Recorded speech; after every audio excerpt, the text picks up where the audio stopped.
Hey guys, tonight we begin with the absolute worst people the Middle Ages ever produced. The outlaws, the murderers, and the walking disasters that somehow survived long enough to make history. So before you get comfortable, take a moment to like the video and subscribe, but only if you genuinely enjoy what I do here. And let me know in the comments where you're tuning in from and what time it is for you. It's always fascinating to see who's joining us from around the world.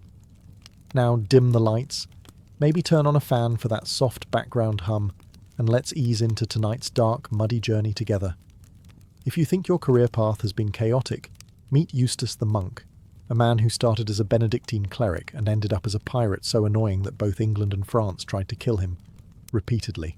Born around 1170 in northern France, Eustace joined a monastery, presumably seeking peace, humility, and all the other things that sound good until you actually try them. After a few years of prayer and porridge, he realized he preferred the thrill of setting things on fire. So he left, robbed a few people, burned a few houses, and declared that God had called him to adventure. It's unclear whether God agreed. At some point, Eustace picked a fight with a noble named Renaud de Damartin, a feud that escalated from insults to arson faster than you can say, "Forgive us our trespasses." After losing his lands, Eustace turned to piracy, because if you can't win on land, you might as well start stealing other people's boats. He quickly became the most unpredictable man on the Channel. One year he was raiding France for King John of England. The next, he was raiding England for the French. Essentially, Eustace was a one-man NATO crisis. Chroniclers said he was a master of disguise, able to vanish into thin air, which probably just meant he was decent at running away in fog. He also claimed to have studied black magic. This was medieval shorthand for knows how to lie convincingly. Supposedly, he could summon storms and control the wind, though in reality, he probably just waited for bad weather and took credit. In 1217, Eustace's luck ran out at the Battle of Sandwich when the English caught him on his ship. He offered to pay ransom, which is adorable considering how much he'd already stolen. The English politely declined and cut off his head.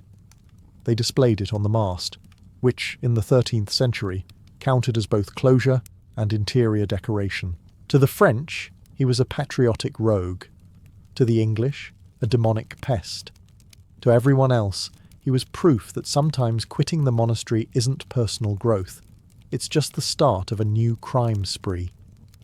In the 14th century, Ireland didn't have many celebrities, but it did have Alice Keitler, who managed to become famous, rich, and accused of witchcraft, all before her fourth husband mysteriously died. Some people leave behind a legacy of good deeds. Alice left behind a trail of corpses and unanswered questions. She was born into money, married into more, and quickly realized that being a medieval woman with a functioning brain was suspicious enough. But when all four of her husbands died under what polite society called peculiar circumstances, that suspicion escalated into full-blown hysteria. The town of Kilkenny decided she was either a serial widow with terrible luck, or a witch with excellent aim. According to the official charges, Alice had a personal demon named Robin Artisan, who appeared as a black dog, a shadowy man, or possibly just a convenient excuse. She was accused of poisoning her husbands with powders, ointments, and unholy herbs, which sounds like witchcraft, but could also describe medieval medicine. Witnesses swore she sacrificed animals, chanted Latin backwards, and held secret parties with her coven. In other words, she was doing what everyone else in Kilkenny did on weekends, just with better marketing. The local bishop, Richard de Ledrede, launched a moral crusade against her, because nothing says holy man like obsessively chasing a woman with money. Alice, being smart, immediately fled to England before anyone could light a torch. Her servant, Petronilla de Meath, wasn't so lucky. She was flogged, tortured, and burned alive, becoming Ireland's first recorded witch burning, and a grim reminder that medieval equality had a very specific ceiling. Alice vanished after that, never seen again. Some say she lived out her days in England, others claim she fled to Flanders, and one theory insists she married again. which, if true, proves she either had incredible confidence or an unstoppable hobby. Whether she was guilty or not doesn't really matter. In medieval Europe, wealth, independence, and an above-average survival rate were already witchcraft. Alice Keitler's real crime wasn't sorcery. It was outsmarting the system long enough to get away with it. And that, in the Middle Ages, was practically supernatural. If you ever needed proof that medieval nobility was a bad mix of power and untreated insanity, look no further than Gilles de Rais, France's wealthiest war hero turned full-time psychopath. Born in 1405, Gilles was everything the Middle Ages loved in a man: noble blood, military talent, and a castle large enough to require its own postal code. He fought alongside Joan of Arc, the teenage visionary who made grown men cry and the English reconsider their life choices. Gilles was her loyal companion, brave, devout, and probably the only man in 15th century France who showered twice a year voluntarily. But after Joan's execution, something inside him broke. Maybe it was grief, guilt, or just a deeply suppressed flair for chaos. He retired from war, built a theatre in his castle, and started staging bizarre plays featuring angels, demons, and himself in every starring role. From there, things went downhill fast. And by downhill, we mean directly into the abyss. Gilles surrounded himself with alchemists, astrologers, and other people who promised wealth in exchange for a few ingredients. Unfortunately, one of those ingredients was often human. Rumours spread that he was kidnapping children from nearby villages, hundreds, according to court records. Witnesses described rituals, candles, strange chants, and Gilles losing his temper whenever gold failed to appear. Basically, a medieval cryptocurrency experiment gone horribly wrong. When the church finally took notice, Gilles was arrested and interrogated, though in fairness, interrogation in the 15th century involved less conversation and more persuasion with hot irons. He confessed to everything: murder, sorcery, and poor life choices. Historians still debate how much was real and how much was extracted via creative questioning. But even by medieval standards, his reputation was beyond salvageable. In 1440, Gilles de Rais was hanged, burned, and half-heartedly forgiven. Some called him France's first serial killer. Others said he was a scapegoat for noble corruption. Either way, you can't go from fighting beside a saint to ending up on the church's "do not invite to dinner" list without earning it. His castles crumbled, his name was erased, and his legend lingered. A man who started as a hero, died as a monster, and still managed to make nobility look worse than usual. Before Robin Hood was stealing from the rich and handing out questionable economics lessons, there was Hereward the Wake, England's original outlaw hero. Except unlike Robin, Hereward wasn't charming, generous, or even particularly polite. He was just furious, and honestly, who could blame him? Born around 1035, Hereward was a Saxon noble who didn't take kindly to William the Conqueror's whole invade England and replace everyone plan. When the Normans showed up in 1066, most Saxons submitted, shaved their heads, and learned to say, "we." Not Hereward. He looked at the new foreign rulers, looked at his confiscated lands, and decided passive aggression wasn't enough. He gathered a band of fellow exiles and declared war on basically everyone with a French accent. From the marshy region of Ely, he led raids on Norman garrisons, burned villages, ambushed knights, and occasionally liberated monasteries, by which we mean he robbed them blind and called it divine redistribution. His nickname, the Wake, probably meant the watchful, though it might also describe the constant stream of destruction left behind him. Chroniclers alternated between calling him a patriotic freedom fighter and a dangerous lunatic. Both are accurate. Hereward's greatest moment came when the Normans tried to invade Ely by building causeways through the swamp. He let them get halfway across, then set the whole thing on fire. Imagine the look on a Norman knight's face as he sinks into a burning bog. It's practically medieval performance art. For a while, Hereward was unstoppable, the mud-drenched menace of Anglo-Saxon revenge. But rebellions, like medieval plumbing, rarely ended well. Eventually the Normans bribed his allies, overran his base, and forced him to flee. Accounts differ on how he died. Some say he was killed by bounty hunters. Others claim he lived quietly, plotting one last ambush that never came. Either way, his legend outlived him. To the English, he became the symbol of resistance, the man who refused to bow. To the Normans, he was the bogeyman parents used to scare their children. And to historians, he's a reminder that being the last honest Saxon is a noble title. Right up until someone invents gunpowder, Scotland has given the world many things. Whiskey, bagpipes, and an unshakable reputation for bad weather. But somewhere in the damp 15th century, it allegedly produced Sawney Bean, a man so horrifying that even medieval chroniclers wrote about him with the tone of, "We honestly hope this isn't true." The story goes that Sawney Bean left home after deciding that honest work was beneath him, a sentiment shared by most aristocrats of the time. With his equally questionable wife, he settled in a coastal cave near Ayrshire, a location chosen for its convenient isolation and complete lack of witnesses.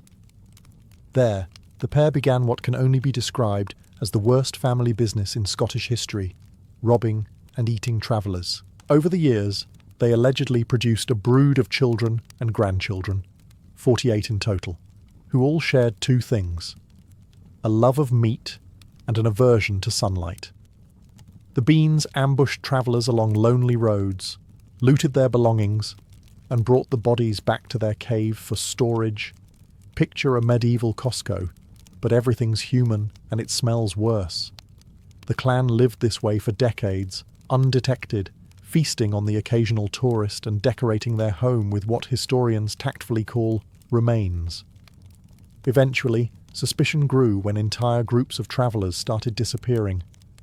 Locals blamed witches, wild beasts, and foreigners, the usual suspects, until one victim escaped and led authorities straight to the Bean family buffet. When the search party entered the cave, they reportedly found barrels of salted human flesh, piles of bones, and enough limbs to open a small museum. The Beans were captured and taken to Edinburgh, where King James himself supposedly ordered their immediate execution. No trials, no mercy, just medieval efficiency. The men were dismembered alive. The women and children followed soon after. Justice, 15th century style, horrifying, effective, and slightly overcooked. Modern historians suspect the whole thing might be exaggerated, or even entirely fabricated. Medieval Scotland wasn't exactly known for its investigative journalism. Still, the legend of Sawney Bean endures, because nothing captures the human imagination quite like an entire family choosing cannibalism over a 9-to-5 job.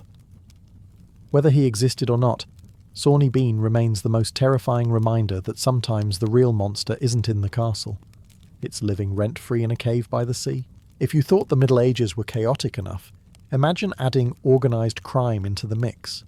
Not the flashy kind with suits and cigars, but one run by people who smelled like turnips and carried knives made from farm tools. Welcome to the Thieves Guild, the medieval version of corporate networking for people who preferred pickpocketing to productivity. In most medieval cities, crime wasn't just tolerated. It was practically a career path. You could be a mason, a tanner, or if you had nimble fingers and a flexible sense of morality, a thief.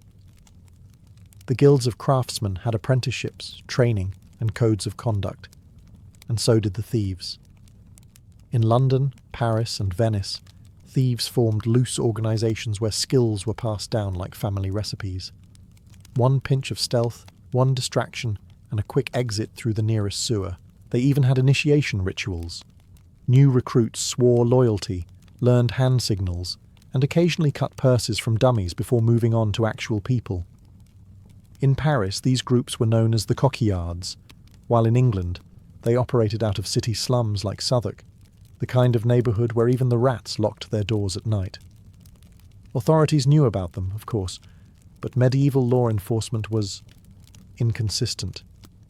Constables were unpaid, corrupt, or asleep, and prisons were so unsanitary that most criminals preferred getting caught in winter just for the indoor heating.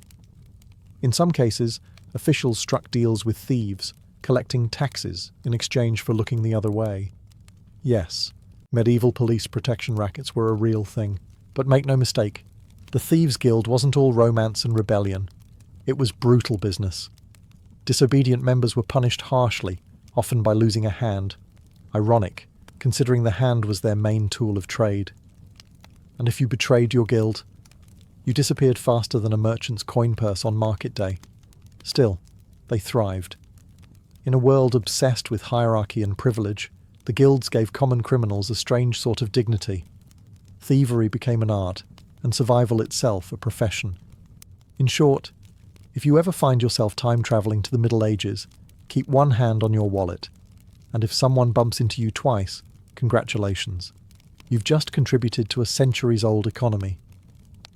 The 18th century was a strange time, not quite medieval anymore, but still dirty enough to qualify spiritually. And in this murky in-between age rode Dick Turpin, England's most famous highwayman, a man whose reputation galloped far faster than his actual horse ever did.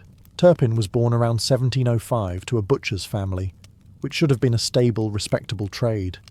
But Turpin preferred taking meat the quick way, from other people.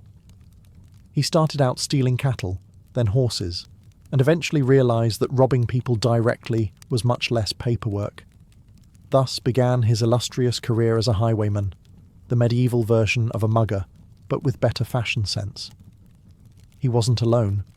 The roads around London were crawling with ambitious criminals, each convinced they were God's gift to organised theft. Turpin stood out because he understood branding. He dressed well, spoke politely, and had a flair for drama. Victims reported being robbed with great civility, which, to be fair, was more courtesy than they'd get from the tax collector. Soon, pamphlets and newspapers began romanticising him as a gentleman bandit. Plays were written about his daring escapes, especially one where he allegedly rode his horse Black Bess from London to York, nearly 200 miles in a single night. It's a great story, but entirely fictional. The real Turpin couldn't ride that far without stopping for a drink, a robbery, and possibly another drink. Behind the myth, Turpin was less charming. He was violent, crude, and not exactly loyal to his friends. After one robbery went wrong, he shot a man for recognising him, fled north, and started living under the fake name John Palmer, which would have worked better if he hadn't immediately started stealing horses again. His downfall came when he left a letter to his brother and forgot to pay postage. The postmaster recognised his handwriting, because apparently Turpin was the only criminal in Yorkshire who wrote like a poet. He was arrested, tried, and hanged in 1739 before a cheering crowd. Ever the showman, he bowed to the audience before the rope snapped, proving that even in death, Dick Turpin never missed his curtain call. His legend lives on, polished by centuries of bad history and good storytelling. The real Turpin was no gentleman, just a thief who happened to look good on paper. If the phrase holy warrior sounds like a contradiction, meet Fra Moriale, the monk who turned salvation into a side hustle and war into a full-time subscription plan. Born around 1310 in Provence, Fra Moriale, real name Montreal d'Albano, joined the Order of the Knights Hospitaller, a religious brotherhood dedicated to healing the sick, protecting pilgrims, and occasionally stabbing anyone who didn't agree with them. He took vows of poverty, chastity, and obedience, and then, like so many monks with ambition, decided all three were negotiable. After a few years of holy work, Morial realised the world offered better pay outside the monastery. So, he reinvented himself as a condottiero, a mercenary commander in Italy, because nothing says devotion like selling your sword to the highest bidder. Italy in the 14th century was a buffet of conflict. City-states, popes and petty lords all fighting over who had the fanciest banners. Morial fit right in. He founded the Great Company, a gang of professional soldiers so large it could conquer small countries. They fought for whoever paid them most, and when no one paid them, they fought anyway. They looted villages, held cities for ransom, and treated neutrality as a temporary medical condition. Morial's army even sacked the Papal States at one point, which didn't do wonders for his resume in heaven.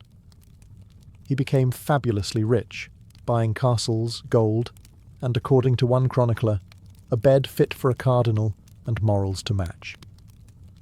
His soldiers admired him, civilians feared him, and nobles reluctantly admitted that his invoices were always accurate. But like all men who confuse luck for divine approval, Morreale pushed too far. By 1354, his greed had alienated everyone, including the Pope. He was captured in Rome and executed by order of the Senate, who, in a rare burst of efficiency, killed him before he could bribe them. His body was thrown into the street, where the locals celebrated by looting his corpse. Irony, medieval edition. Fra Morreale's story is proof that you can take the man out of the monastery, but you can't take the monk out of moral bankruptcy. He died as he lived, loudly, profitably, and just slightly off script from the Bible. In 15th century France, long before the Mafia or MI6, there was a shadowy organisation known as the Coquillards, a criminal network so sophisticated it could have written a PowerPoint on medieval corruption for beginners. They operated mostly in Dijon, Burgundy, the kind of place where half the citizens were drunk, the other half were plotting, and everyone was related. The Coquillards weren't simple pickpockets. They were professionals, con artists, and master impersonators. If there was a coin to steal, a letter to forge, or a gullible noble to charm, they were already 3 steps ahead. Their name, Coquillards, came from the word for shell, a reference to the scallop shell worn by pilgrims. They'd pose as pious travellers returning from Santiago de Compostela, spouting religious jargon while quietly robbing their hosts blind. Think of them as medieval influencers. All image, no accountability. They spoke their own coded language, a secret argot filled with slang, symbols, and sarcasm. This wasn't just street talk, it was a full-blown subculture. A thief might call a purse a fish, a knife, a light, and an arrest a misfortune from God's left hand. The goal was to confuse everyone except your accomplices, and it worked beautifully. Even the court transcripts from their trials read like riddles written by people who'd smoked questionable herbs. The Coquillards specialised in fraud. They sold fake relics, a booming business in a country obsessed with saintly finger bones, wrote counterfeit documents, and ran travelling scams where one thief distracted a crowd while another relieved them of their belongings. On slow days they forged royal seals, a risky but profitable way to turn parchment into profit. Their downfall came when local authorities realised that an entire town was being outsmarted by men in stolen robes. The Duke of Burgundy launched a crackdown, arresting dozens. The trials were bizarrely theatrical. Some thieves defended themselves in flawless Latin, which was probably more shocking than the crimes. A few were executed, others disappeared, and the rest simply renamed the guild and carried on. Though officially erased, the Coquillards never really died. They just evolved into every scam, grift, and Ponzi scheme that came after. In a way, they were pioneers, not of honesty or morality, but of the timeless human dream, making money without actually working for it. If the Mediterranean had its glamorous pirates with earrings and poetry, the Baltic Sea got the opposite. Frost-bitten psychopaths who smelled like fish and despair. Meet the Hanseatic pirates, also known as the Vitalian Brooder, or, in less romantic English, the Victual Brothers. Yes, they were named after food. Nothing strikes fear into sailors like being boarded by men called the Snack Squad. The Vitalian Brooder began with good intentions, always a red flag. Around the late 14th century, the Duke of Mecklenburg hired them to deliver supplies, victuals, to Stockholm, which was under siege by the Danes. The pirates did their job, got paid, and then, as every mercenary does eventually, realised crime was far more fun than employment. Soon, they stopped delivering supplies and started stealing everything that floated. They raided merchant ships, kidnapped crews, and held coastal towns for ransom. The Hanseatic League, a network of medieval trade cities that basically ran northern Europe like a corporation, tried to stop them, but the pirates were too good at their jobs. Their motto allegedly was, "God's friends and the whole world's enemies," which doubles as a perfect Twitter bio. They didn't just rob ships, they disrupted economies.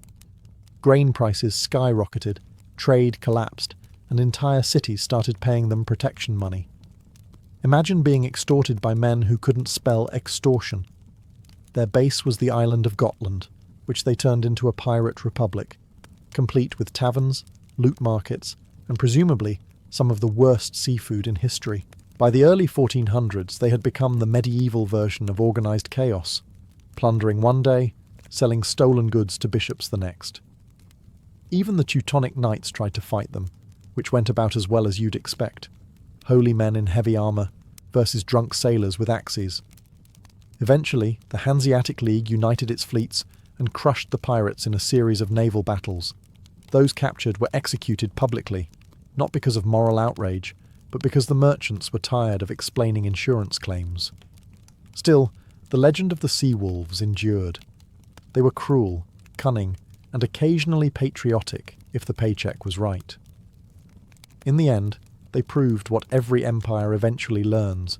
If you feed pirates long enough, they stop delivering and start dining on you instead. If medieval Germany had Netflix, Peter Nears would have had his own true crime docuseries, probably titled Witchcraft, Murder, and Bad Life Choices. Born sometime in the 16th century, Nears was a wandering bandit who took career criminal to disturbing new heights. He started small, highway robbery, theft, the occasional stabbing, but quickly realised the competition was fierce. So, like any good entrepreneur, he diversified. His new niche? Satanic serial murder, because apparently medieval crime had a marketing department. Contemporary pamphlets claimed Nears murdered over 500 people, including pregnant women, whose unborn children he supposedly used for dark rituals. The number alone is ridiculous. He would have needed an HR department to manage that workload, but the fear he inspired was very real. He allegedly carried a bag filled with magical items, including unborn hearts, candles made of human fat, and probably a few regrettable lunch leftovers. Locals swore he could shapeshift, turning into animals to escape capture, which sounds absurd until you remember that medieval Europe thought frogs were morally suspicious. The church and state launched massive hunts for him, but Nears was slippery. He had sympathisers everywhere, innkeepers, beggars, fellow bandits, and bribed them with stolen goods. To many peasants he was both terrifying and impressive, a man who defied all laws, human and divine, and managed not to die immediately. But crime, like medieval plumbing, always ends badly. In 1577, Nears was captured once and escaped. The authorities were so embarrassed they executed his accomplices twice just to be sure. He vanished again, only to resurface years later near Neumarkt, when a local innkeeper noticed his bag of suspicious contents. Word spread fast, and within hours the most wanted man in Europe was arrested while trying to enjoy a quiet meal. His execution was designed for maximum discomfort. He was tortured for 2 days, broken on the wheel, and finally dismembered, a method medieval bureaucrats considered thorough closure. The crowd reportedly cheered, partly out of justice and partly because in 1581 public execution was the best entertainment available. Whether he was truly a black magician or just a violent lunatic, Peter Nears remains medieval Europe's worst resume. A man so evil they needed 2 religions and 3 torture devices to make sure he stopped existing.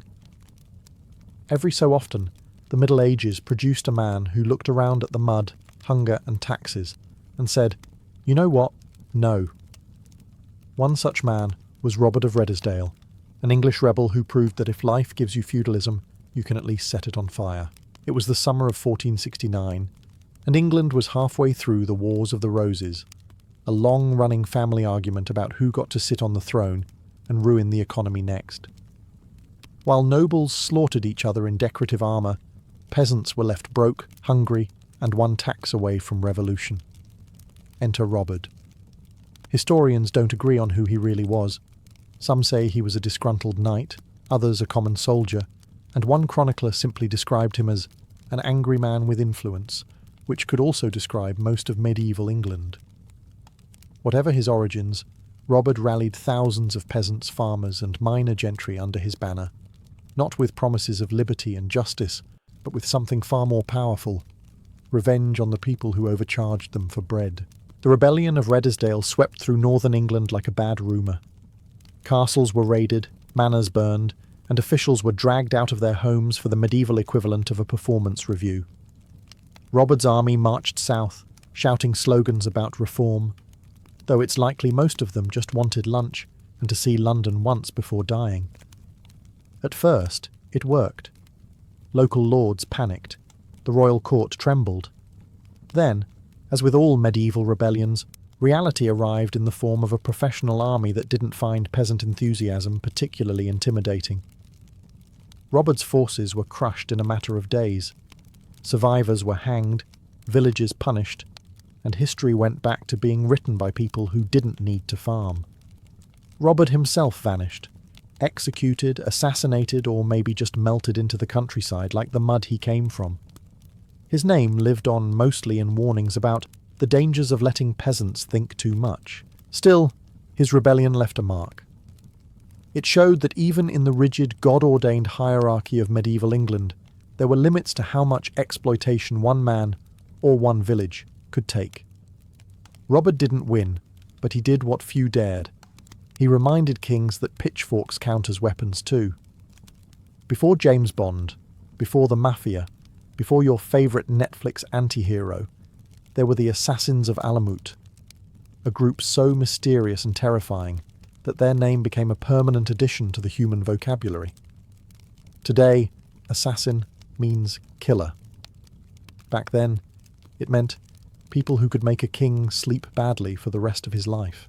The story begins in 11th century Persia, where a brilliant and stubborn man named Hassan-i-Sabah decided that the Muslim world needed more discipline, more order, and far fewer people who disagreed with him.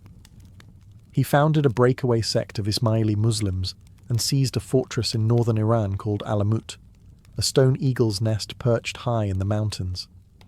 From there, he created one of the most feared secret societies in history.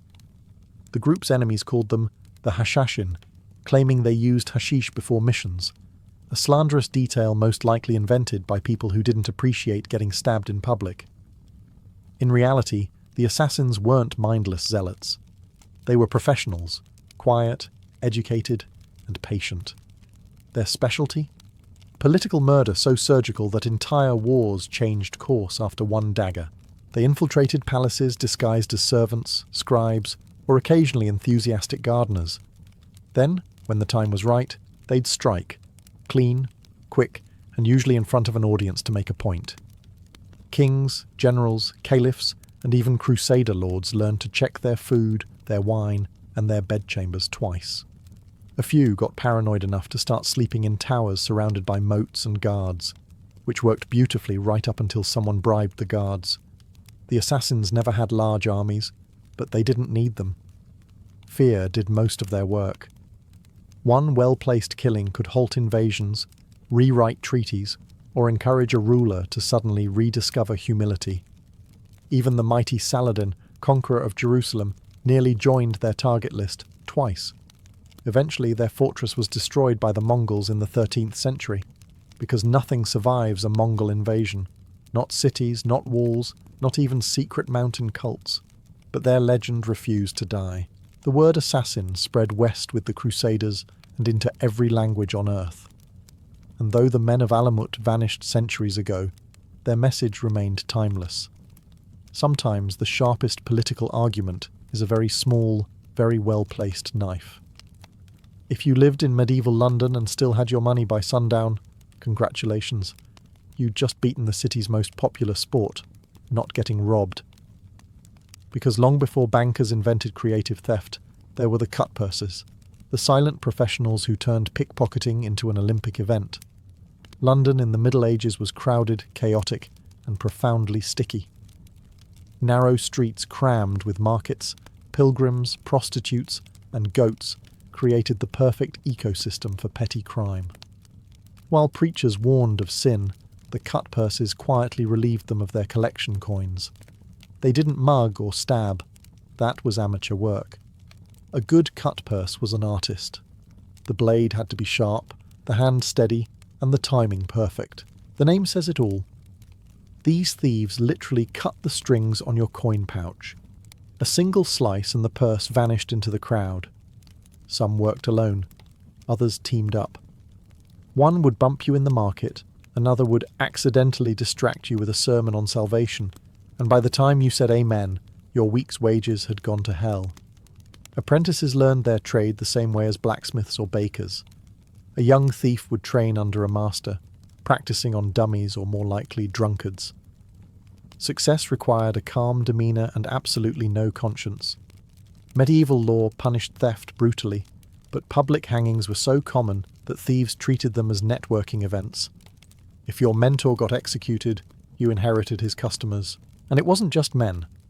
London's female cut purses were legends in their own right, often posing as flower sellers, laundry girls, or repentant sinners. One 14th century woman named Nan Hackett reportedly worked church aisles during Mass, specialising in noblewomen who closed their eyes too long during prayer. The authorities knew what was happening, but were often in on it. Sheriffs, judges and guards all took their cuts, sometimes literally. For every thief dangling from the gallows, 3 more were plying their trade in the crowd below. Over time, the word cut purse became a cultural insult, a way to describe anyone morally flexible, from pickpockets to politicians. And honestly, little has changed. Modern London may have fewer pouches and more pockets, but the spirit of the cut purse lives on, usually behind a screen, in customer service or at your bank. When you hear the name Vlad the Impaler, you probably think of the vampire myth, brooding castles, bats, and a mild drinking problem. The truth is much simpler. Vlad didn't drink blood. He spilled it efficiently, in bulk, and with terrifying administrative consistency. Born in 1431 in Transylvania, Vlad of Wallachia inherited a small principality wedged between the Ottoman Empire and Hungary, 2 countries that treated Wallachia less like a nation and more like a chew toy. His father, Vlad Dracul, had joined a knightly order called the Order of the Dragon, which sounds noble, but was really just a medieval HOA for men with swords and anger issues. Vlad Jr. inherited the name Dracula, meaning son of the dragon, and took it a bit too literally. As a young prince, he spent years as a political hostage under the Ottomans, where he learned diplomacy, military strategy, and how much he hated everyone. When he finally reclaimed his throne in 1456, he decided to fix his country's crime problem by making punishment slightly worse than the crimes. His preferred method, impalement, the subtle art of inserting a wooden stake through the body and leaving the victim to contemplate their life choices until gravity took over. Thieves, liars, ambassadors, and even ungrateful dinner guests all faced the same fate. Foreign envoys who refused to remove their hats before him were nailed to their own skulls, which, admittedly, settled the etiquette debate quickly. When the Ottomans invaded, Vlad reportedly impaled 20,000 prisoners outside the capital as a warning. The invaders turned around. Honestly, who wouldn't? To his subjects he was both protector and nightmare. Crime vanished, partly due to fear, partly because half the population was decorating the countryside.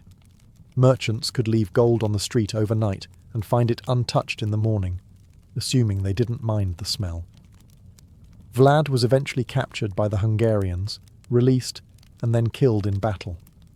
His head was sent to the Sultan in a jar of honey, because even medieval villains appreciated presentation. Centuries later, Bram Stoker turned him into Count Dracula, making him immortal in a far less sticky way. But the truth remains, Vlad the Impaler wasn't a monster of myth. He was something rarer, a man so committed to law and order that he made hell look like a management seminar. Babylon, June 323, BCE. The air is thick with heat and the smell of roasted meat, incense, and ambition. Alexander the Great, the man who had crossed deserts, stormed cities, and bent empires to his will, sits at the head of a long marble table. Around him, his generals laugh too loudly and drink too much, their laughter masking exhaustion and quiet fear. The feast is meant to celebrate plans for a new campaign into Arabia, but it feels more like a man daring the gods to notice him one last time.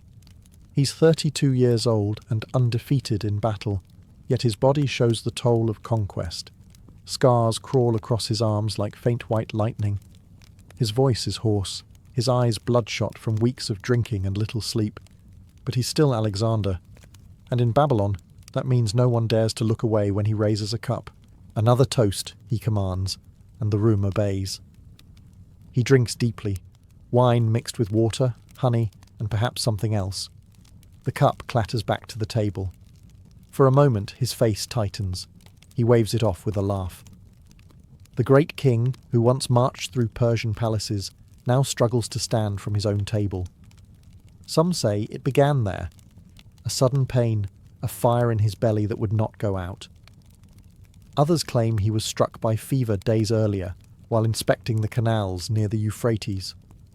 But among his inner circle, whispers begin to form like cracks in marble. Cassander, Antipater's son, had every reason to want him dead. Others had been humiliated, pushed aside, terrified that Alexander's plans to be worshipped as a god would destroy what was left of their fragile loyalties. That night, the music grows louder to drown the tension. Wine flows like the river outside Babylon's gates. The torches burn low, painting the marble walls in flickering gold. And somewhere between laughter and delirium, the conqueror of the world begins to shiver. No one yet dares to say it aloud, but something irreversible has started. The man who never lost a battle may have just lost a fight his sword could not win, one that began with a single drink at Babylon. The morning after the banquet, Babylon stirs under a punishing sun. The palace servants whisper, "The king has fallen ill." At first it seems harmless enough. Alexander has endured worse. He's survived arrow wounds, lung infections, and the kind of exhaustion that kills ordinary men. A little fever. That's nothing. Or so they think. He wakes drenched in sweat, his body trembling as though the whole empire inside him were shaking apart. When attendants offer him wine, he waves it away, muttering that it burns his throat. His generals come to visit. Ptolemy, Perdiccas, and Nearchus, men who had followed him through deserts and rivers of blood. They find him pale, voice thin, yet still insisting on military reports. Even half delirious, he talks of troop formations and fleet construction, as if death itself were just another city to besiege. But the fever climbs higher. Within hours, he's unable to rise from bed. His commanders whisper in the corridors, trying to mask panic with politics. Was it malaria from the marshes near the Euphrates? Typhoid from contaminated water? Or something far less natural, poison slipped into the crater by a trembling hand the night before? Babylon is full of suspects and full of fear. Days pass. The fever worsens. His breath grows ragged, his speech slurred. The same man who once ran beside his troops, shouting orders with unbreakable clarity, now struggles to form words. The royal physicians are summoned, their hands shaking as they press cold cloths to his forehead. Some recommend purging, others prayer. None dare admit they are powerless. Still, Alexander refuses to believe his body has betrayed him. "I'll recover," he rasps, as if saying it aloud could make it true. He asks for his armour, demands to see his soldiers, but can't even lift his head. Each day, the rumour spreads further. The king is dying. The streets outside the palace fill with uneasy crowds, soldiers clutching their spears, servants crossing themselves against evil spirits. Inside his chamber, Babylon's greatest conqueror lies burning with fever, whispering plans to invade Arabia even as his strength drains away. The man who had faced armies without fear now faces his final, unseen enemy, one no spear can pierce and no strategy can outwit. By the fifth day, Babylon's royal palace feels less like the seat of an empire and more like a tomb waiting to be sealed. The once bustling halls have gone eerily quiet. Servants move in silence, guards whisper, and courtiers trade glances heavy with dread. The doctors come and go like ghosts, their eyes avoiding the generals. They've run out of explanations, or courage. Alexander's fever has not broken. His skin glows with a sickly sheen, and his breathing is shallow, each gasp a small rebellion against whatever force has taken hold of him. His commanders, Ptolemy, Seleucus, and Perdiccas, gather in the antechamber, pretending to discuss military logistics.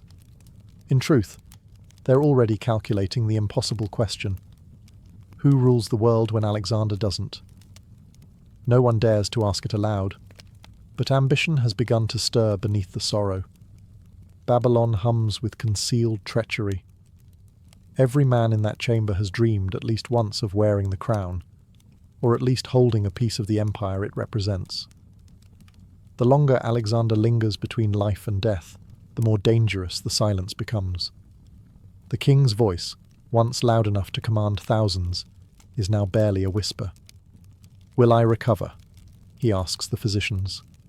They bow, mutter assurances they don't believe, and flee the room as quickly as they entered. By evening, the corridors are filled with murmurs.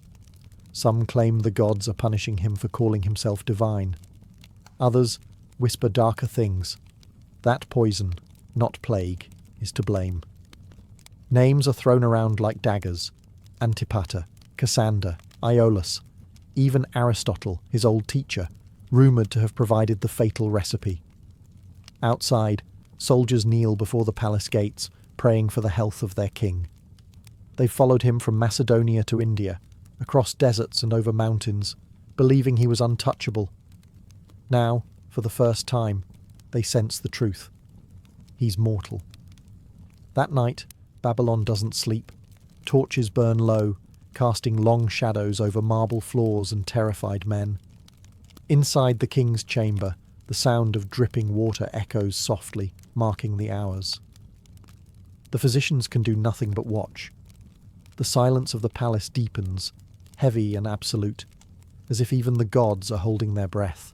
By the seventh day, the fever has turned Alexander's chamber into a battlefield of whispers. His body lies motionless on a silk-draped bed, but his empire, from Greece to India, trembles on invisible fault lines. The generals gather daily at the palace, pretending to seek updates on his condition while secretly waging a different war, the one for succession. Perdiccas, the loyal lieutenant, claims he is only following Alexander's last commands, yet his eyes reveal calculation. Ptolemy, calm and smiling, masks ambition behind diplomacy. Seleucus stands silent, watching everyone, as if already measuring how long each man would last without a king to obey. The room reeks of incense, sweat, and deceit. The question gnaws at them all. Who inherits an empire built around one man's will? Alexander has no legitimate heir. His wife, Roxana, is pregnant, but the child's fate is uncertain. Some whisper that Heracles, his illegitimate son, could be proclaimed king. Others murmur that the generals should divide the realm, an idea that sounds like blasphemy, but tastes like freedom. Outside the sick room, Babylon's courtyards buzz with tension. The army waits, restless and suspicious. Macedonian veterans, hardened by decades of conquest, demand to see their commander. They will not take orders from anyone else. They mutter that if Alexander dies, they will choose their own leaders, a promise that chills the generals to their bones. Inside, the air grows staler by the hour. The royal physicians suggest rituals to appease the gods, desperate to look useful. Priests chant beside his bed, fanning the heavy incense smoke. Alexander, half-conscious, murmurs commands, perhaps to his troops, perhaps to shadows. His eyes open occasionally, glazed yet defiant. Even dying, he looks like a man about to issue an order that could change the world. The generals watch him, torn between loyalty and fear. They need him to live, but also dread what he'll do if he recovers and learns of their scheming. Every cough, every sigh feels like an omen. By nightfall, they stand in silence at the edge of his bed, pretending to pray.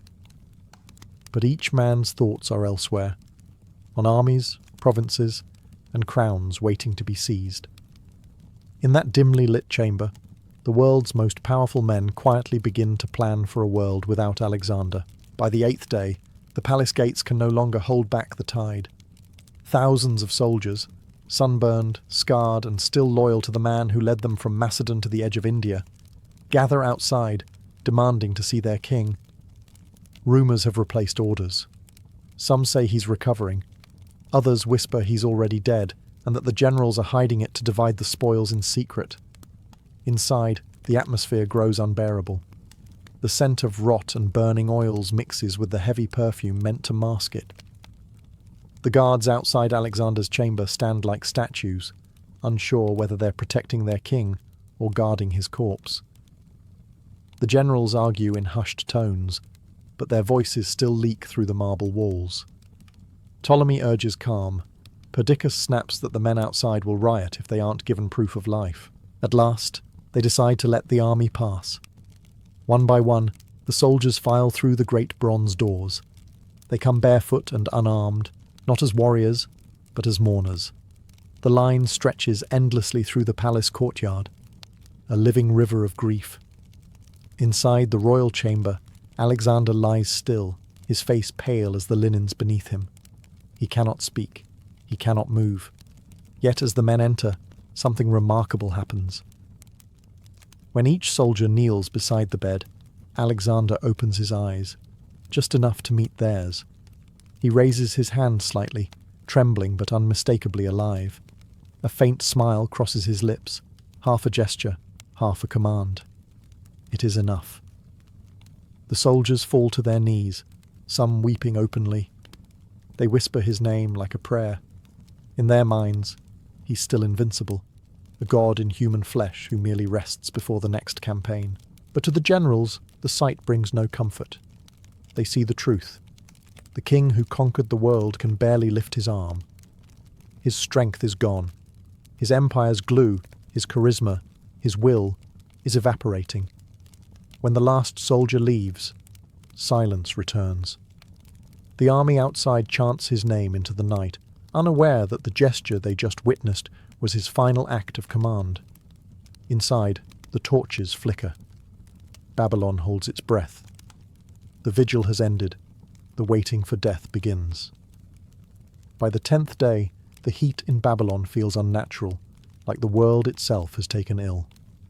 Inside the palace, the air is thick with incense and despair. The greatest conqueror in history lies motionless, his chest rising only slightly with each breath. Around him, his generals, physicians, and servants hover in silence, pretending not to watch for the moment when his body gives out.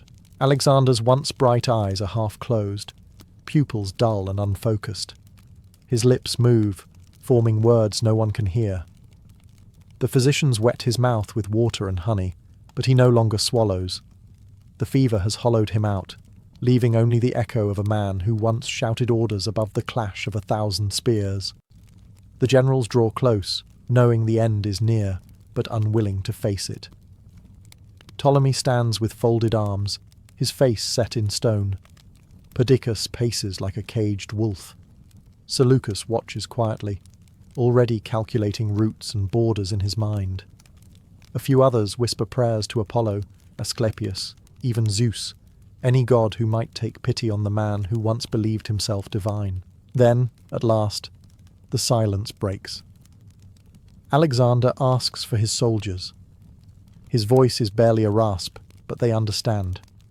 Word spreads through the palace, and soon the courtyard fills again.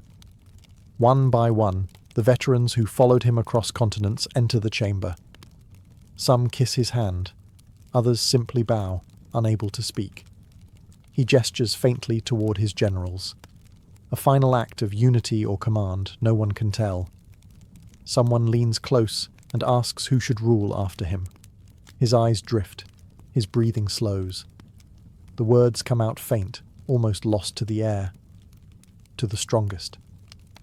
A moment later, the hand that once held the fate of nations falls still. The torches flicker, as if the gods themselves exhaled. Outside, the chanting soldiers go silent, sensing what has happened before anyone tells them. For a heartbeat, Babylon is utterly still. No war cries, no footsteps, no sound. Just the weight of a death too large for one room to contain. The conqueror of the world has taken his final breath, and the world itself seems unsure how to continue without him. When the word spreads, it doesn't travel, it explodes. Babylon erupts in grief and disbelief. Soldiers tear their tunics, women wail from rooftops, and priests rush to the temples to offer sacrifices that feel meaningless now. The greatest man alive, the living God, is dead. And the empire he forged, that impossible patchwork of cultures and loyalties, shudders like a cracked statue. Inside the palace, chaos replaces ceremony. The generals argue in whispers that grow louder with every hour. Who speaks for the king now? Perdiccas demands they wait for official rites. Ptolemy insists on securing the treasury before looters smell weakness. Others talk of taking Alexander's body back to Macedon, but even that sparks a fight. Babylon has become a war council dressed in mourning clothes. Outside, thousands of soldiers kneel in the dust. Many refuse to believe the news. He cannot die, one mutters. He's Alexander. To them, he is not a man, but an idea. And ideas don't die of fever. They beg to see the body, to touch him, to prove that their god-king still breathes. When the gates finally open, the procession moves like a storm. Torches light the courtyard as the soldiers file in, silent but shaking. The body lies on a raised bier, draped in royal silk, the faint scent of embalming oil already in the air. His armour gleams beside him, the same bronze cuirass that had caught the sun at Gaugamela. Some of the veterans collapse to their knees, pounding their fists against the stone. Others whisper his name over and over, as though repetition could undo death. Even the elephants kept in the royal stables trumpet mournfully, spooked by the collective anguish. That night, Babylon doesn't sleep. Fires burn along the city walls, 1,000 small suns flickering against the desert sky. The markets are silent, the taverns empty. Every home glows with lamplight, every face looks toward the palace. For 12 years, Alexander's name had meant victory, destiny, divine favour. Now it means something heavier: loss. In the echoing streets of Babylon, a single truth settles like dust after battle. No one can rule the world forever, not even Alexander. Death did not end Alexander's wars. It merely changed the battlefield. Within days of his passing, Babylon's marble halls became a chessboard of ambition. The generals who once toasted his victories now plot in the same rooms, where his body lies embalmed in honey and myrrh. His corpse, radiant and eerily lifelike, becomes the most coveted relic on earth, the symbol of authority itself. Whoever possesses it, some whisper, holds the right to rule. Perdiccas, as commander of the royal army, takes charge of the arrangements. He declares that Alexander's body must be returned to Macedonia to rest beside his father, Philip II. The others nod politely while quietly planning theft. Ptolemy, the shrewd Macedonian stationed in Egypt, has other ideas. He believes the body belongs in a new capital, his capital, Alexandria. A dead god makes an excellent foundation for a living city. The golden funeral carriage is unlike anything the world has ever seen. A rolling temple, adorned with statues, columns, and a gilded canopy glittering under the sun. It will take months to reach Macedon, and everyone knows there are plenty of opportunities for it to change direction. As the procession departs Babylon, thousands of soldiers march alongside, weeping and silent. But behind them, the empire they fought for begins to unravel. Rival factions arm themselves. Letters are sent in secret. Assassins prepare to ensure one man's funeral becomes another man's coronation. True to form, Ptolemy strikes first. As the funeral procession crosses Syria, his forces intercept it. The guards, realizing they're outnumbered, surrender the cart without bloodshed. Alexander's body is taken to Egypt, not to Macedon, not to his homeland, but to the sands of the Nile. When news reaches Babylon, outrage mingles with resignation. Some call it theft, others call it destiny. After all, Alexander had always admired Egypt, had even been declared the son of Zeus Ammon there. Perhaps, they reason, he wanted to rest where he was worshipped as divine. But for his former generals, the theft is no holy act. It's a declaration of war. The age of Alexander ends not with peace or mourning, but with a scramble for his ghost. The man who united the world in life now divides it in death. In the months after his death, Alexander's empire fractures like glass dropped from Olympus. The unity he'd forced through charisma and conquest collapses under the weight of human greed. His generals, once bound by his brilliance, now carve the world into kingdoms. They call themselves diadochi, successors, but each behaves like a scavenger at a divine feast. Perdiccas claims to rule as regent for Roxana's unborn son Alexander, but the others do not recognize him. Ptolemy secures Egypt, guarding the stolen body like a holy relic. Antigonus takes Asia, Seleucus eyes Babylon, and Cassander seizes Greece. The empire of one man splinters into rival realms, each dripping with ambition and betrayal. Meanwhile, Alexander's corpse becomes more powerful than any living king. Ptolemy installs it in Memphis, then later moves it to a marble tomb in Alexandria, where pilgrims line up to see the man who once called himself the son of Zeus. Over the years, the tomb becomes a shrine, a political symbol, and eventually, a mystery. Its exact location vanishes from record, as if even death refused to pin him down. Stories begin to spread like wildfire. Some say Alexander never truly died, that he ascended to the gods who fathered him. Others claim his body refused to decay, proof of divine favour. Poets sing of his exploits, painting him as both conqueror and saint, tyrant and visionary. To the Greeks, he is Achilles reborn. To the Persians, a cursed destroyer. To later generations, a myth that will not fade. His soldiers, scattered across continents, carry his legend home. They tell of a man who dreamed bigger than the earth itself, who crossed deserts as if chasing the horizon, who wept because there were no worlds left to conquer. In their memories, the fever that killed him becomes something poetic, a punishment from jealous gods rather than disease. By the time centuries pass, no one agrees on how he died, only that he changed the course of history. Kings will borrow his name, generals will chase his shadow, and cities will rise on the ruins he left behind. Alexander the Great may have fallen in Babylon, but the myth he created, brilliant, ruthless, and immortal, never truly stopped marching. The year is 48 BCE. Egypt is divided not by foreign invaders, but by family. Cleopatra VII, the last daughter of the Ptolemaic dynasty, finds herself driven from Alexandria by her younger brother and co-ruler, Ptolemy XIII. The royal court has turned against her, a nest of scheming eunuchs and tutors who whisper poison into the boy king's ear. Cleopatra flees into the desert with only a handful of loyal followers, leaving behind the marble halls of the palace for a tent beneath the endless Egyptian stars. Meanwhile, far to the west, Julius Caesar arrives in Alexandria, not as a lover, but as a man of law, or at least Roman law. He's chasing the ghost of Pompey, his rival and former ally, who has fled to Egypt for safety. But when Caesar lands on Egyptian soil, he discovers a gruesome gift: Pompey's severed head, presented by Ptolemy's courtiers in a misguided attempt to please Rome. Caesar is not amused. The boy king's gesture reeks of barbarity and bad politics.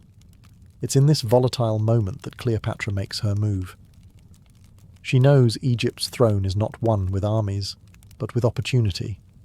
Wrapped in a carpet, or perhaps a linen sack, depending on which historian you trust, she has herself smuggled into Caesar's private chambers in the royal palace. When the rug unfurls, the conqueror of Gaul finds not an assassin, but a 21-year-old queen, dishevelled from travel yet radiant with confidence. Cleopatra speaks 7 languages. Caesar speaks power. Between them, words become weapons and admiration a kind of treaty. She pleads her case, not as a helpless exile, but as a ruler wronged by treachery. Caesar listens, intrigued. He's 52, weary from decades of war, but in this Egyptian queen he sees a reflection of his own ambition, relentless, intelligent, and unafraid. By morning, Alliances are forged in silk sheets and strategy. Cleopatra regains an ally in the most powerful man in the world, while Caesar gains access to Egypt's immense wealth and grain supply, a lifeline for Rome. What began as a political calculation soon ripens into something far more dangerous, a partnership that will scandalize empires and change the course of history. Caesar's arrival in Egypt was supposed to be a diplomatic errand. Instead, it became a war zone. The moment he declared Cleopatra the rightful ruler, the palace erupted in chaos. Ptolemy XIII's advisors, especially the scheming eunuch Pothinus and the general Achillas, saw Caesar's decision as foreign interference. To them, Cleopatra wasn't a queen restored, she was a Roman puppet, and if Egypt's throne was to be defended, Rome itself would have to be expelled. The city of Alexandria, once the jewel of the Mediterranean, turned into a battlefield. The narrow streets echoed with clashing steel, while smoke from burning ships clouded the harbour. Caesar found himself besieged inside the royal quarter, trapped between the Egyptian army and the restless citizens who had once cheered their queen. For all his military genius, Caesar had come to Egypt with barely 4,000 men, hardly enough to hold a city of 500,000.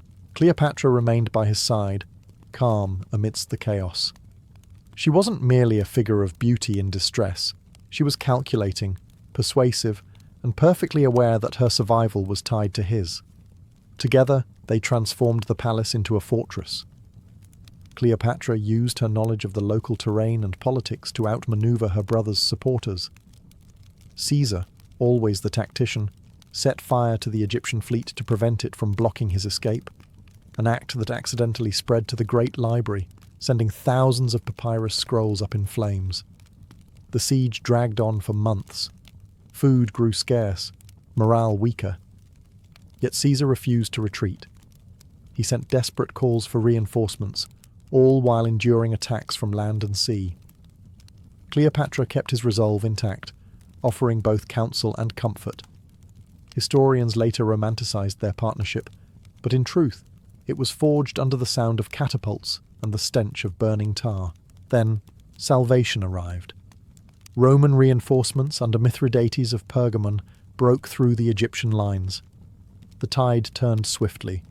Ptolemy XIII's forces fled, and the young king himself drowned in the Nile, weighed down by his golden armour, a fitting end for a child monarch undone by pride and politics. As smoke cleared over Alexandria, Cleopatra emerged victorious, not just as Queen of Egypt, but as the woman who had tamed both a civil war and the most powerful general in the world. With her brother dead and Caesar's legions in command, Cleopatra finally reclaimed the throne that had been stolen from her. But victory in Egypt was never permanent, especially for a queen ruling under the watchful eye of Rome. To secure her legitimacy, Cleopatra followed Ptolemaic custom and married her surviving younger brother, Ptolemy XIV, a boy barely in his teens. It was a political formality, the kind of ceremony performed for tradition's sake, while the real power sat beside her, Julius Caesar. Alexandria was soon transformed from a war-torn city into a stage of spectacle and revival. Cleopatra ruled from the palace on the Mediterranean shore, resplendent in gold and lapis lazuli, while Caesar remained as her guest, or perhaps her captive by affection. The two ruled side by side, their every public appearance a careful performance of unity between Egypt and Rome. For the Alexandrians, she was Isis reborn, radiant and divine. For Caesar, she was proof that diplomacy could be seductive. Cleopatra's intelligence and charm left even hardened Roman officers in awe. She could disarm a council of generals as easily as she could quote philosophy. Caesar, who had spent his life surrounded by political games, found in her a partner who understood the stakes. Not just a lover, but an equal in ambition. The alliance was pragmatic at first, but the line between strategy and passion blurred quickly. Then came the news that changed everything. Cleopatra was pregnant. The announcement electrified Alexandria and horrified Rome. Caesar was already married, and no Roman law permitted marriage to a foreign monarch. Yet, in the palace gardens, Cleopatra glowed with triumph. The child she carried, later known as Caesarean, would be the living symbol of their union, a bridge between empires, or perhaps a fuse waiting to ignite them. While the courtiers whispered, Cleopatra began planning for the future. She strengthened Egypt's economy, reformed taxes, and restored temples left in ruin. To the common people, she was a goddess of prosperity. To Caesar, she was both temptation and political problem. Their relationship, already scandalous, had produced something dangerous, an air that could unite two worlds or plunge them both into chaos. And for the first time, Caesar began to realize that Cleopatra's love came with an empire attached. In 47 BCE, Julius Caesar finally prepared to return to Rome. The civil war still raged, and Mark Antony, his loyal lieutenant, needed him. Yet he did not leave alone. Cleopatra, now mother to his newborn son Caesarean, accompanied him down the Nile in what became one of history's most extravagant river journeys. The royal barge shimmered with purple sails, musicians played from the decks, and servants rode to the rhythm of flutes. The voyage was half celebration, half declaration. Egypt was reborn under its queen, and she had Rome's champion at her side. For a few precious months, they travelled together through temples and ancient tombs, the living symbols of a new divine pairing. Caesar as Dionysus, Cleopatra as Isis. But Rome was never far from Caesar's mind. He left Egypt reluctantly, promising to send for her later. Cleopatra, ever pragmatic, understood that love alone would not protect her or her child. She had to bind Egypt's fate to Rome's ambition. When Caesar returned to Rome, rumours preceded him. The Senate whispered that he had gone soft in Alexandria, that Cleopatra had bewitched him. They mocked her as the Eastern witch and called him her puppet. Caesar ignored them all. He had bigger plans, to reshape Rome into a monarchy under his sole command. Yet in private, he sent for Cleopatra. Against all advice, she arrived in Rome with her infant son, and an entourage that dazzled even the cynical Romans. Her arrival caused scandal. No foreign queen had ever been hosted in the capital with such honours. Caesar lodged her in his villa across the Tiber, within sight of the city, as if daring the Senate to protest. Cleopatra walked the streets with confidence, adorned in gold and Egyptian linen, a living challenge to Roman modesty. The people gawked, half fascinated, half offended. For Cleopatra, Rome was enemy territory dressed in marble. She spoke cautiously, observed everything, and charmed those who mattered, senators, philosophers, even Caesar's allies. Yet she knew she was walking on the edge of a blade. Caesar's affection protected her for now, but envy was already brewing in the marble halls of power. Behind the admiration and ceremony, daggers were being sharpened. Cleopatra had conquered Caesar's heart, but Rome's was another matter entirely. Cleopatra's stay in Rome was less a visit and more a spectacle, a living test of how much Caesar could bend the Republic before it snapped. The city had never seen anything like her. Draped in Egyptian linen, wearing jewels that caught the Italian sun, she arrived at public events with the poise of a goddess and the confidence of a conqueror.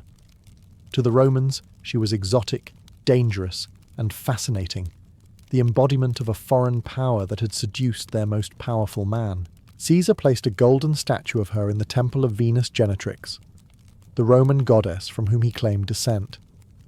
The message was clear and scandalous. Cleopatra was no mere guest. She was divine, perhaps even kin to Rome's own gods.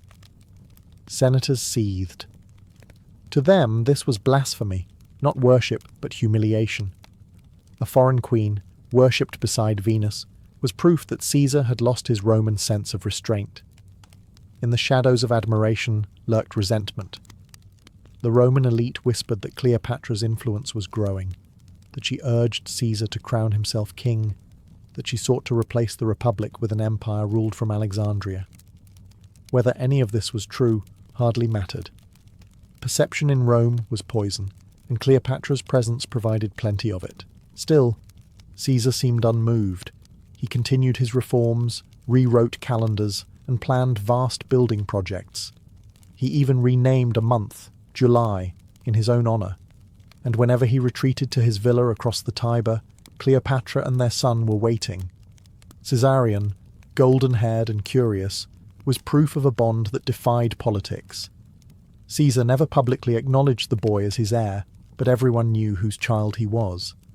Cleopatra played her role carefully.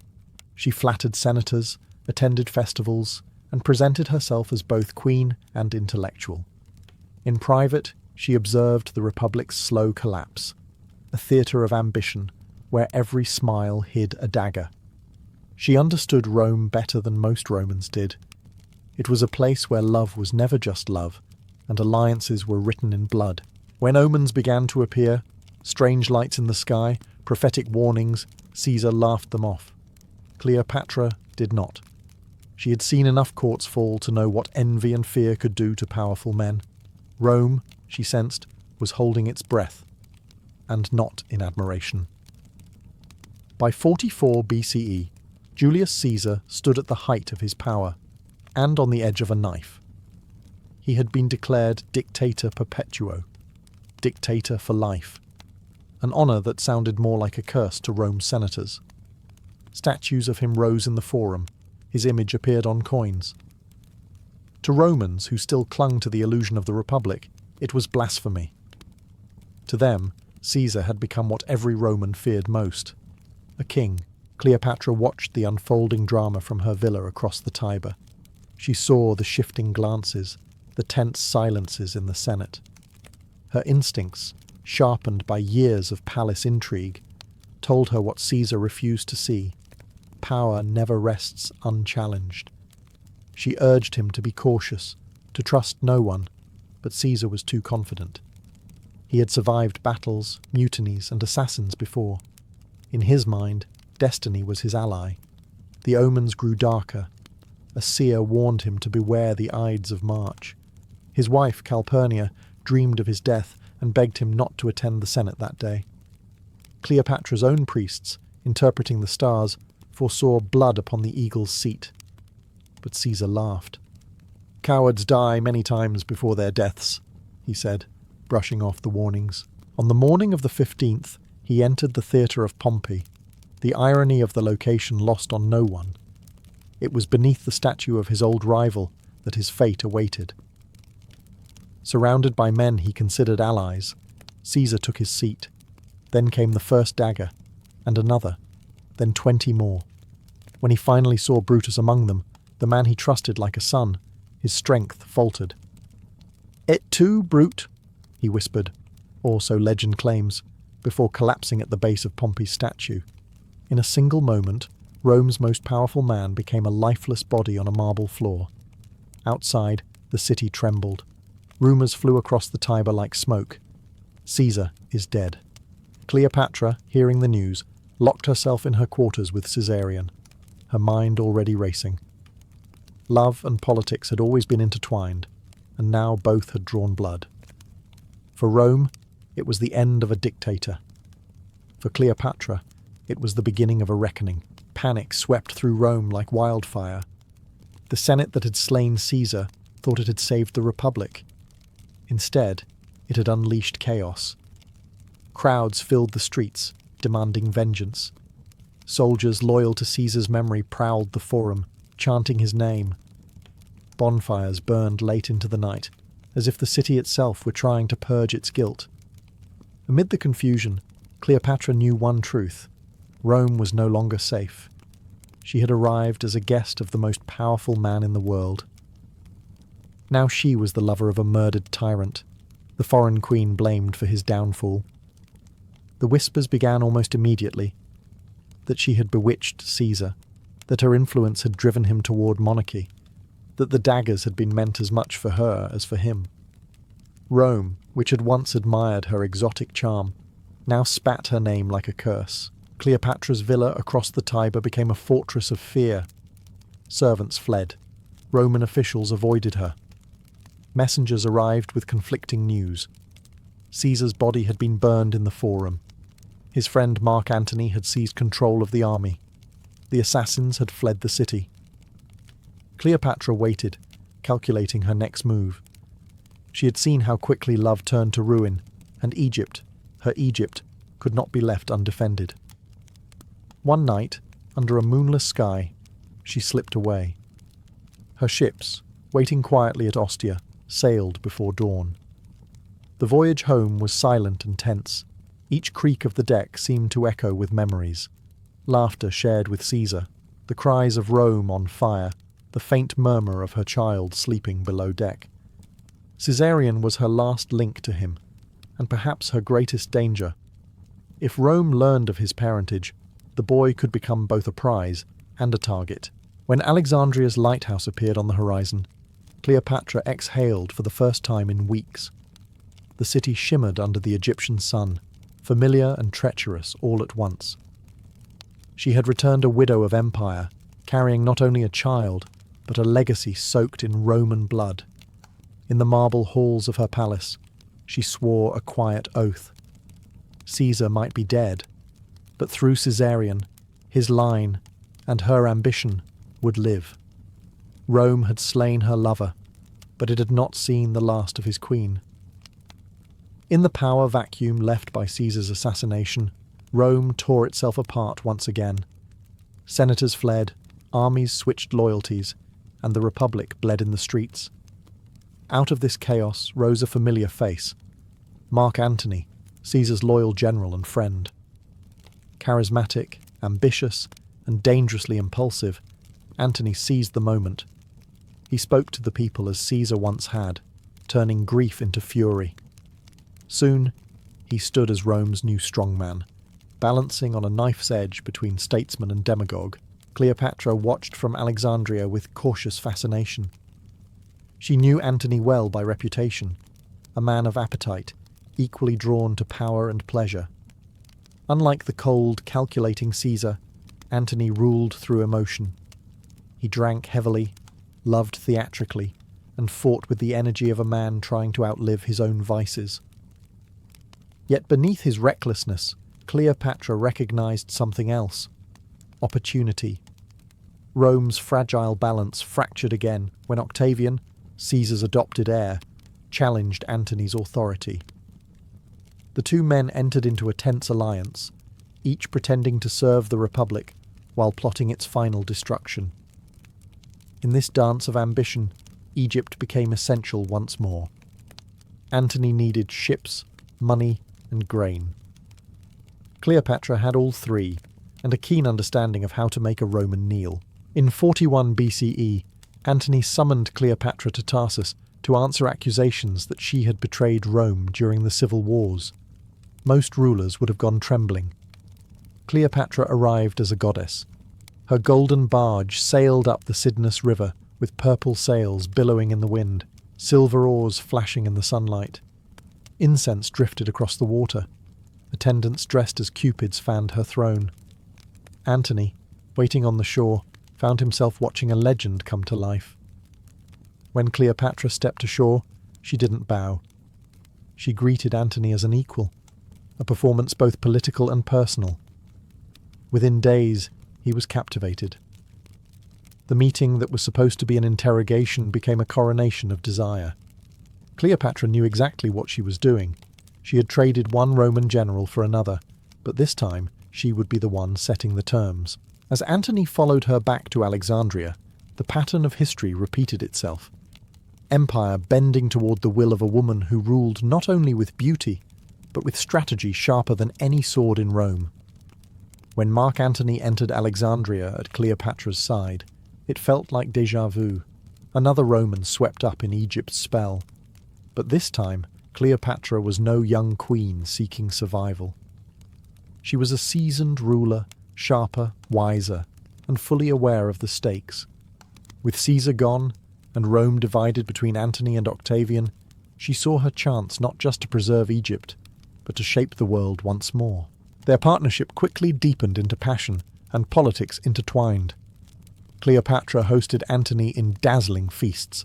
Tables of gold, rivers of wine, and endless entertainment meant to remind him that Egypt could offer what Rome never could: grandeur without restraint. They called themselves the inimitable livers, lovers who lived like gods. Yet beneath the laughter, the stakes were deadly serious. Cleopatra needed a protector. Antony needed her wealth to fund his campaign against Parthia. Each pretended it was love. Each knew it was power. In the years that followed, Cleopatra bore him 3 children. Twins Alexander Helios and Cleopatra Selene, and a son, Ptolemy Philadelphus. To her people, she was Isis incarnate. To the Romans, she was once again the dangerous enchantress who had corrupted another of their heroes. The Senate fumed when Antony granted eastern lands to Cleopatra and their children. Rome saw betrayal. Antony saw destiny. An empire reborn, ruled from Alexandria rather than the Tiber. But the myth of Caesar and Cleopatra still lingered, haunting them both. Octavian, Caesar's heir, understood how to weaponize it.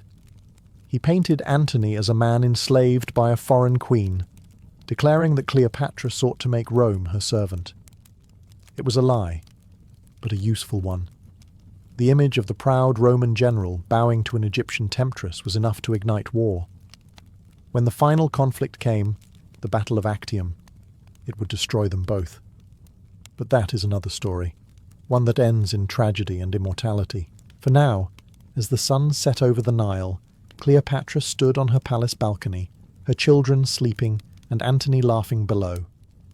She had loved 2 Romans and outlived both in legend. Their empires would fade, but her myth, the Queen of Kings, the woman who ensnared Rome itself, would never die. In ancient Egypt, death was not the end. It was the beginning of eternity. Life on Earth was seen as a fleeting test, a brief rehearsal for the great voyage to the afterlife. The Egyptians believed that when a person died, their soul, the ka, left the body but still needed a physical form to return to. Without preservation, the ka would wander aimlessly, lost between worlds. Thus began one of humanity's most astonishing rituals, mummification, a sacred craft that transformed the dead into divine beings. The moment death was declared, the 70-day countdown began. The family summoned a team of specialized priests, known as the Servants of Anubis. These men were not ordinary morticians. They were guardians of cosmic order, repeating the same rites perfected over thousands of years. Before touching the body, they performed purification rituals, washing themselves in sacred water, burning incense, and reciting hymns to Anubis, the jackal-headed god of embalming. The deceased's name was whispered over the body to reawaken spiritual recognition. Every motion from this point carried meaning. Nothing was done by chance. The priests worked in silence, except for the steady rhythm of chants. The workshop, known as the wabet, was filled with the scent of resins and natron salts. A painted effigy of Anubis stood nearby, its gaze fixed upon the proceedings, as if ensuring no mistake was made. The embalmers began by laying the body on a slanted stone table, washing it with palm wine and water from the Nile. This was both physical and spiritual cleansing. The Nile's waters symbolized rebirth. Offerings of bread, beer, and perfume were placed at the head of the deceased to nourish the spirit during the long transformation ahead. The extracted organs were not discarded. They were placed in 4 beautifully carved canopic jars, each guarded by one of the sons of Horus, deities who watched over the organs in the afterlife. The jackal-headed Duamatef protected the stomach. The falcon-headed Kebesenuef guarded the intestines. Hapi, with the head of a baboon, watched over the lungs, and Imseti, with a human face, guarded the liver. These jars were placed beside the coffin as vital companions to the deceased. Once the cavity was emptied, the priests washed it again with aromatic resins and stuffed it with bundles of clean linen, sawdust and spices, cinnamon, cassia and myrrh, to restore shape and scent.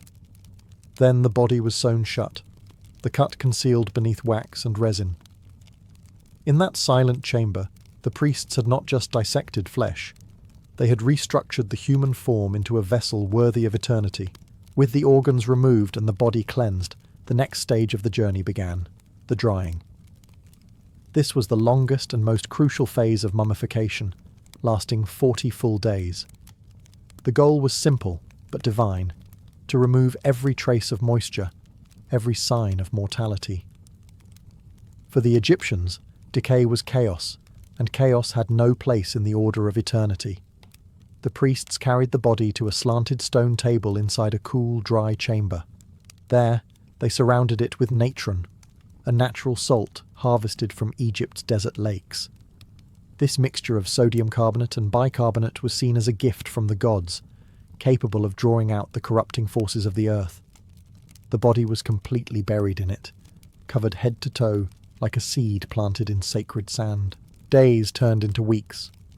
The desert air worked in harmony with the natron's power, slowly pulling the moisture from flesh and bone. Inside the chamber, the silence was absolute. No prayers, no movement, only time doing its invisible work. The priests visited occasionally to inspect the progress, offering incense and chanting hymns to Anubis, thanking him for protecting the body during its transformation. Meanwhile, the family waited outside, observing the 40-day vigil. They brought offerings: bread, beer, oils, and flowers, to ensure the soul's peace during this liminal state. The deceased was believed to hover between worlds, neither alive nor dead, suspended in divine preparation.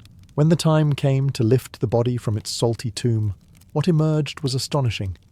The flesh had darkened and tightened, the features preserved in uncanny clarity. Fingers, lips, even eyelashes often remained intact, a human form frozen in time.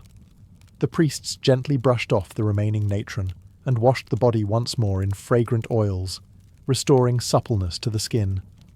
This moment marked the first true glimpse of eternity. The person lying on the table no longer belonged to the realm of the living, but to the gods. The priests anointed the body with sacred resins, sealing it from decay and perfuming it for its celestial voyage. 40 days had passed, but in Egyptian belief, so had mortality. The human body, once frail and fleeting, had been refined into something divine, the eternal vessel of the soul. After 40 days of drying in natron, the body was no longer flesh, but form. A vessel hardened and purified, ready to receive divine life once more. Now began the stage of restoration, when the priests of Anubis reassembled the body, restoring its dignity and preparing it to be recognized by the gods in the afterlife. The embalmers gathered around the table, their hands dipped in fragrant oils: cedar, myrrh, frankincense, and lotus. Each oil served a ritual purpose. Some softened the skin, others warded off decay, but all carried spiritual significance. As they anointed the limbs, they recited invocations to Osiris, Lord of the Dead, and to Hathor, Goddess of Beauty and Rebirth. The body was not merely preserved, it was reawakened. Every finger and toe was wrapped separately in fine linen soaked in resin.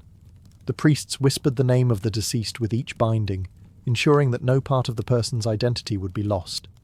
Amulets were placed between the layers, small charms carved from gold, faience, or lapis lazuli. Each symbol served a protective role: the scarab to renew life, the eye of Horus to grant healing, the ankh to ensure resurrection. The heart amulet, shaped like a sacred beetle, was placed carefully over the chest. It was the most important charm of all, for it protected the heart during the weighing of the soul in the Hall of Ma'at. According to belief, if the heart betrayed the deceased by speaking of their sins, this amulet would silence it, ensuring safe passage to eternal peace. Next, the priests stuffed the body cavity with resins and perfumed linen to restore its shape and fragrance. The limbs were adjusted, the mouth slightly opened, symbolically allowing the soul to breathe again. Then, the chief embalmer, masked as Anubis, touched the forehead with his bronze tool, blessing the body with words known as the ritual of transformation. By the time the anointing was complete, the once human figure had become divine. The scent of oils filled the chamber like incense from the heavens. To the priests, this was the moment of rebirth, the soul's return to its purified temple. the mortal had been reshaped into something eternal, a body now worthy of being called the house of a god. The wrapping was the most sacred and symbolically charged stage of mummification, a ritual that transformed the body from a mortal shell into an eternal being. The priests approached it as both ceremony and craft, moving with rhythmic precision, guided by prayers older than the pyramids themselves. The body, now cleansed and anointed, was placed upon a long wooden board. Linen strips, sometimes hundreds of meters long, were prepared from the finest flax. Each bandage was purified with incense and oils before touching the skin. The process could take 15 full days, not because it was slow, but because it was sacred. Every layer was a spell, every knot a prayer. The wrapping began with the fingers and toes, each digit encased separately to preserve the individual's physical identity. Then came the hands, feet, and limbs. The priests spoke the deceased's name during every turn of cloth, ensuring the spirit would remember itself. As the layers grew thicker, amulets were inserted between them, over the heart, the throat, and the abdomen, each one carrying protection for a specific danger in the afterlife. At the chest, a large scarab amulet was placed, inscribed with spells from the Book of the Dead. Its purpose was profound. It silenced the heart during divine judgment, preventing guilt from condemning the soul. Over the throat, the priests laid an amulet of the Jed pillar, the symbol of Osiris, to ensure stability and resurrection. Every placement followed cosmic logic, a map of eternity stitched into linen. Once the torso and limbs were sealed, the head received special attention. The face was wrapped gently, layer upon layer, leaving the features smooth and serene. Resin was brushed across the surface to harden the wrappings and bind them into one body, unified, eternal. The final bandages were arranged in intricate diamond patterns, creating the recognizable form of the Egyptian mummy. A golden mask, or painted cartonnage for those of lesser rank, was placed over the face, representing the divine image the deceased would wear forever. When the priests stepped back, the human was gone. In its place lay a godlike figure, silent, radiant, and eternal. The wrapping was complete, but the spirit's journey was only just beginning. The body now waited to be awakened by the sacred opening of the mouth ceremony, the final step before rebirth. The wrapping was complete, but the mummy, though flawless, was still lifeless, a sacred shell awaiting animation. To the Egyptians, preservation meant nothing without reawakening. The opening of the mouth ceremony was the most profound ritual in the entire process, for it restored the senses of the deceased and reconnected body and soul. Only after this rite could the spirit eat, speak, see, and breathe in the afterlife. At dawn, the priests gathered before the wrapped body, which was now resting upright or laid within a decorated coffin. The chief officiant, often wearing the mask of Anubis, stood before it, holding a sacred instrument known as the peseshkef. Shaped like a small blade or chisel, it was modelled after the tool used in childbirth, symbolising a second birth, the rebirth into eternity. The ceremony began with purifications. Incense burned thick in the air, the scent of myrrh and frankincense mingling with chants to Osiris and Horus. Offerings of bread, beer, and milk were laid out before the mummy, representing the sustenance of life. The priests sprinkled holy water and drew circles in the sand to mark the boundaries between worlds. Then came the rite itself. The peseshkef was touched to the mouth, eyes, ears, and nose of the mummy. Each touch was accompanied by a declaration. May your mouth open to speak the words of truth. May your eyes open to see the light of Ra. May your nostrils open to breathe the air of life. The body, long silent and sealed, was symbolically revived. In that moment, the mummy was no longer an object. It was a person again, ready to walk into the afterlife as an immortal being. The ritual concluded with the offering of food and drink, which the newly awakened spirit was believed to consume on a spiritual level. For the Egyptians, this act was not metaphorical, it was real. The opening of the mouth transformed death into continuity, silence into speech, stone into life. It was both farewell and promise, that the person's soul would live on, free to speak their name before the gods. And in Egypt, to speak one's name was to live forever. With the opening of the mouth complete, the body had been reborn.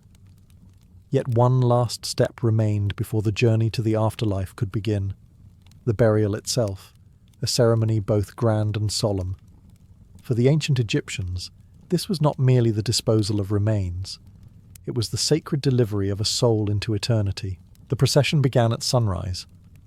Priests, mourners, and family members walked through the desert toward the tomb, carrying the mummy in a gilded coffin. The coffin itself was a work of devotion, painted with hieroglyphic spells, adorned with protective deities, and aligned with the stars. Beneath its surface, every symbol whispered of resurrection: the wings of Isis, the eye of Horus, the ankh of life. Musicians played mournful flutes, while women, often hired professional mourners, wailed to echo the cries of the goddess Isis mourning her husband Osiris. Before the tomb, the priests halted to perform the final purifications. The coffin was lowered to the ground while incense burned and water from the Nile was sprinkled in blessing. Offerings of bread, beer, onions, and wine were presented to sustain the soul on its long voyage. Each offering was accompanied by a recited spell from the Book of the Dead, ensuring that no hunger, thirst, or harm would plague the spirit in the afterlife. Inside the tomb, the burial chamber awaited, walls painted with vivid scenes of paradise, the soul sailing with Ra across the heavens, hunting in green fields, and greeting long-lost ancestors. The canopic jars were placed beside the coffin, along with amulets, statues, and personal belongings, everything from combs to jewellery to writing palettes. Even servants made of carved clay, called ushabti, were included to serve the deceased in eternity. As the final act, the coffin was gently lowered into the sarcophagus. The priests sealed the chamber with stone, reciting the words, "May your soul live forever in the field of reeds." The mourners turned away, leaving offerings at the entrance as the tomb was closed for eternity. When silence returned to the desert, only the wind remained, carrying prayers across the sands. Deep within the tomb, the preserved body rested in stillness, awaiting its next awakening under the eternal sun of Ra.